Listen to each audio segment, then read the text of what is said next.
आज जैसे भोले बाबा के नेत्र खुले और भोले बाबा ने अपने अंक में नारायण भगवान को मुस्कुराते हुए देखा तो कहा, प्रभु आपने वास्तव में सत्य कहा था कि जो भी मोहिनी के दर्शन कर लेता है वो अपने आप को बस में नहीं कर पाता, लेकिन आप मुझे एक वरदान दो कि तुम किसी भी स्वरूप में आओ तो मैं आपको देख के ही पहचान लूं कि आप तो मेरे नारायण भगवान हैं। बोलना पड़ेगा राधे राधे। और वहीं पर आज वामन भगवान बलि के द्वार पर पहुंचे और जैसी बलि के द्वारे पर पहुंचे और बलि ने वामन भगवान को आते हुए देखा तो दौड़ करके दरवाजे पर आया और दोनों हाथों को जोड़ा। स्वागतम ते नमस्तभ्यम वामनम के करवाम थे। आज वामन भगवान का बड़ा भव्य स्वागत किया है राजा बलि ने और अंदर लेकर के पहुंचा और जिस स्थान पर राजा बलि बैठता है उसी स्थान पर आज वामन भगवान को बिठाया। वामन भगवान के चरणों को धोया, चरणामृत पान किया और उसके बाद कहा, अरे ब्राह्मण बालक, तुम्हारे मुख को देख करके लगता है कि आप विद्वान ब्राह्मण हो और मैं तुम्हारे मुखारबिंद को देख करके बड़ा प्रसन्न हुआ हूँ और आप मुझसे कुछ दान मांग लो। वामन भगवान कहने लगे कि राजा बलि, मैं तुम्हारे यहाँ पर दान मांगने के लिए नहीं आया हूँ। अरे मैंने सुना है कि तुमने 99 यज्ञ किए हैं, 100वां यज्ञ करने के लिए जा रहे हैं, इसलिए मैं आपकी यज्ञशाला के दर्शन करने के लिए आया। आज जब हम यज्ञ हवन करते हैं ना तो हवन में मुश्किल से मुश्किल 1 किलो घी भी नहीं लगाते हैं, लेकिन जिस समय राजा बलि ने हवन किया था, जितनी मोटी हाथी की सूंड होती है इतनी मोटी घी की धारा 24 घंटे हवन कुंड में चलती रहती थी। और आज हम 1 किलो का डिब्बा लाते हैं और उसी से पूर्ति करते हैं। बोलना पड़ेगा राधे राधे। तो वामन भगवान ने कहा कि मैं तुम्हारी यज्ञशाला के दर्शन करने के लिए आया हूँ, मुझे यहाँ पर तुमसे कुछ मांगना नहीं है। बलि कहने लगा कि मैं बहुत प्रसन्न हूँ, आप जो भी मांगोगे मैं आपको दे दूंगा। वामन भगवान ने कहा, राजा बलि, मुझे कुछ भी नहीं चाहिए। बलि ने कहा कि अभी तुम अकेले हो ना, इसलिए आपको कुछ नहीं चाहिए।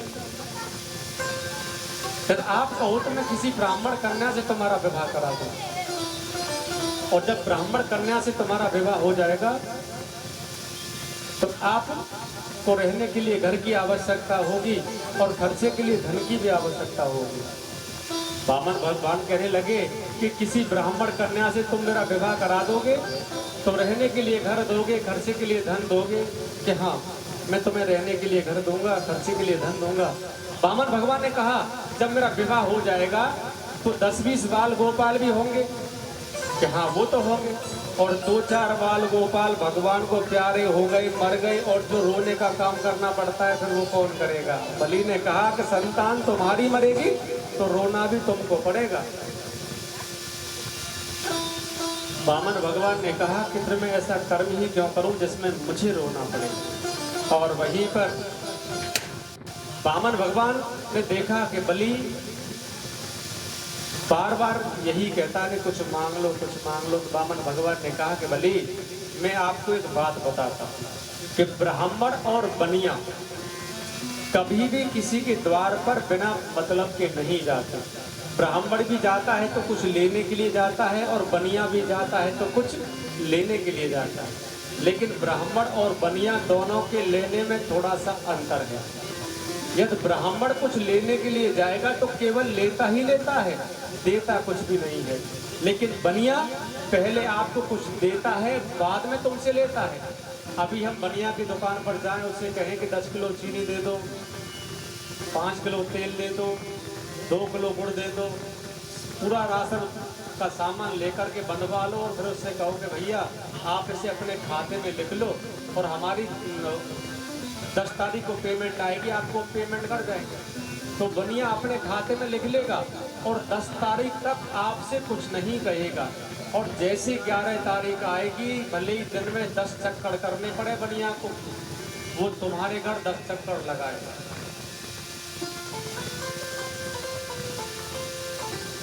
तो वहीं पर जब बलि बार बार वामन भगवान से कहता है कि ब्राह्मण बालक आप कुछ तो लेना पड़ेगा, तो वामन भगवान ने कहा कि बलि वैसे तो मेरी कोई इच्छा नहीं थी, लेकिन तुम नहीं मान रहे हो तो मैं तुम देना ही चाहते हो तो केवल 3 पग भूमि का दान दो।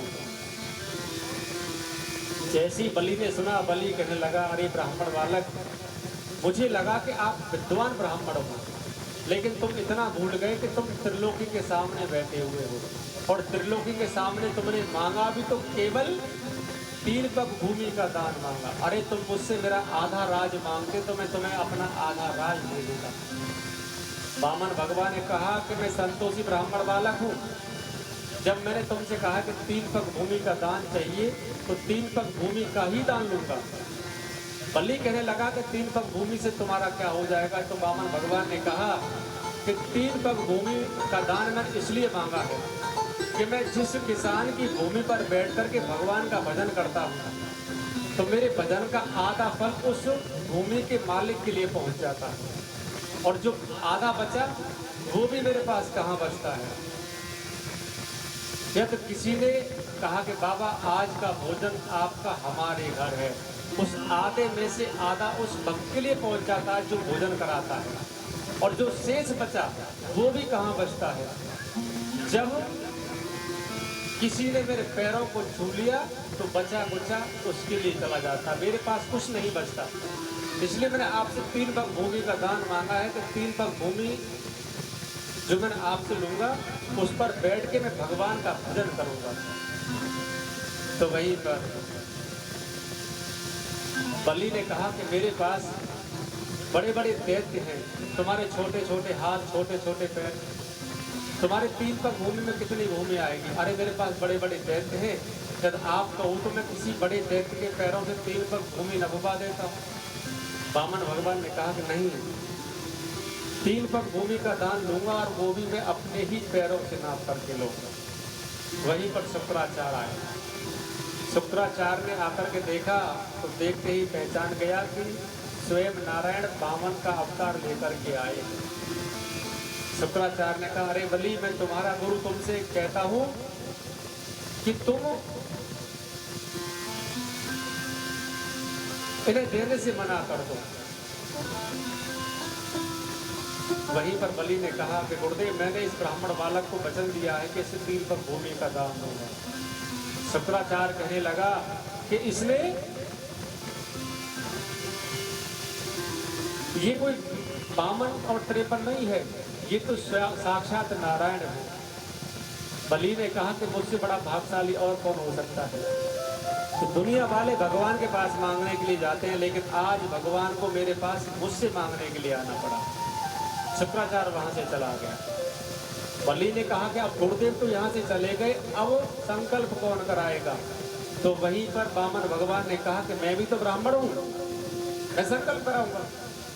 और जैसे ही वामन भगवान कमंडल में से जल लेना चाहते हैं, आज शुक्राचार्य कमंडल की नली में आकर के बैठ गए, और वहीं पर वामन भगवान ने घास का तिनका लिया, और जैसे ही कमंडल की नली में डाला, वो तिनका सीधा शुक्राचार्य के नेत्र से टकराया, और जैसी नेत्र से टकराया है, शुक्राचार्य का एक नेत्र फूट गया, और शुक्राचार्य कमंडल की नली से बाहर आया और कहा, बलि, तू मेरे बार बार मना करने पर भी नहीं माना है, जाओ, मैं तुझे श्राप देता हूँ, तू अपनी धन और लक्ष्मी दोनों से परे हो जाए। बलि ने कहा कि इसकी मुझे बिल्कुल भी परवाह नहीं। और जैसे ही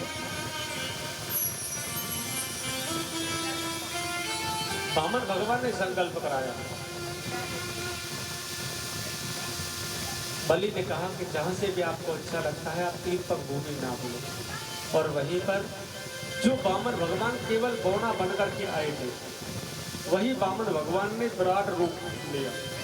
देवताओं ने पुष्पों की वर्षा की, और जब वामन भगवान ने अपने चरणों को लेकर के बदलों को फाड़ते हुए ब्रह्मलोक में भगवान का चरण पहुंचा, तो ब्रह्मा जी ने वामन भगवान के चरण को धो करके वही चरण में अपने कमंडल में लिया और वही जल हमें गंगा मैया के रूप में प्राप्त हुआ। बोलो गंगा मैया की जय। और दूसरे चरण से त्रिलोकी को नाप लिया।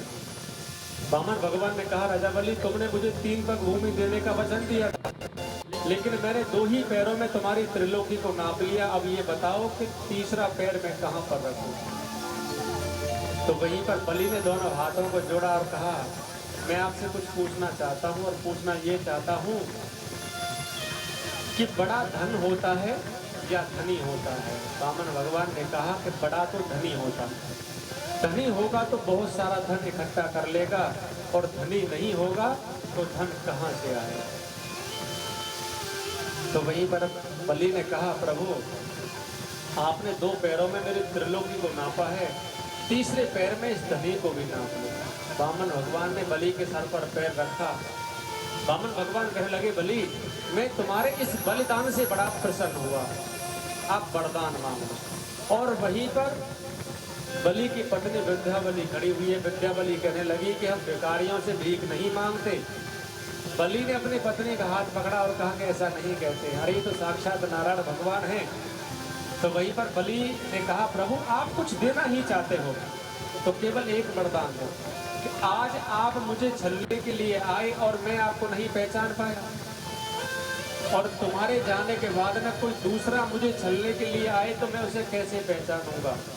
आप कुछ देना ही चाहते हो ना, तो केवल तुम मेरे पहरेदार बन जाओ। और वहीं पर भगवान तो भगत के बस में होते हैं, आज अपने हाथ में डंडा लेकर के बलि के द्वारे पर पहरा देने लगे। और उसके बाद में नारायण भगवान नारद जी माँ लक्ष्मी के पास पहुंचे, और माँ लक्ष्मी ने से पूछा कि माँ प्रभु कहाँ पर है? लक्ष्मी जी कहने लगी कि नारद जी काफी समय हो गया, नारायण भगवान लौट करके नहीं आए। तो वहीं पर नारद जी ने कहा कि भैया तुम्हारे पति नारायण भगवान की सर्विस लग गई है। जैसी माँ लक्ष्मी ने सुना तो लक्ष्मी कहने लगी कि नारद जी आप हमें बताओ ना कि हमारे पतिदेव कहाँ पर सर्विस करते हैं। अब नारद जी कहने लगे कि तुम्हारे पति कोई पढ़े लिखे तो है नहीं जो सुपरवाइजर और इंजीनियर बनेंगे, अनपढ़ गवार है, और अनपढ़ गवारों को तो चौकीदारी मिलती है, बोलना पड़ेगा राधे राधे। तो लक्ष्मी माँ ने पूछा कि मेरे पतिदेव पेंशन पर कब आएंगे? नारद जी ने कहा कि ना तो बलि मरने वाला है और ना नारायण भगवान मरने वाले, दोनों ही अजर अमर हैं। तो माँ लक्ष्मी पूछती है कि नारद जी मैं अपने पति को वापस कैसे लेकर के आऊँ? तो नारद जी ने कहा कि बलि की कोई बहन नहीं है और तुम अपने पति को वापस लाना चाहते हो तो बलि को अपना भैया बना लो और बदले में अपने पति को मांग लो। और लक्ष्मी ने ऐसा ही किया, बलि के सामने प्रकट हुई और बलि कुछ बोलना चाहता है उससे पहले ही लक्ष्मी माँ कहने लगी कि बलि मेरे कोई भाई नहीं है, आप मेरे भैया बन जाओ। आज बलि ने अपने हाथ को आगे बढ़ाया, लक्ष्मी माँ ने बलि के हाथ पर राखी बांधी। और जब बहन अपने भाई के हाथ पर राखी बांधती है तो हर भाई का ये कर्तव्य होता है कि अपनी बहन को कुछ ना कुछ उपहार जरूर दे। तो वहीं पर बलि ने कहा कि बहन आप मुझसे कुछ ना कुछ उपहार लो। बलि लक्ष्मी माँ कहने लगी भैया मेरे पास केवल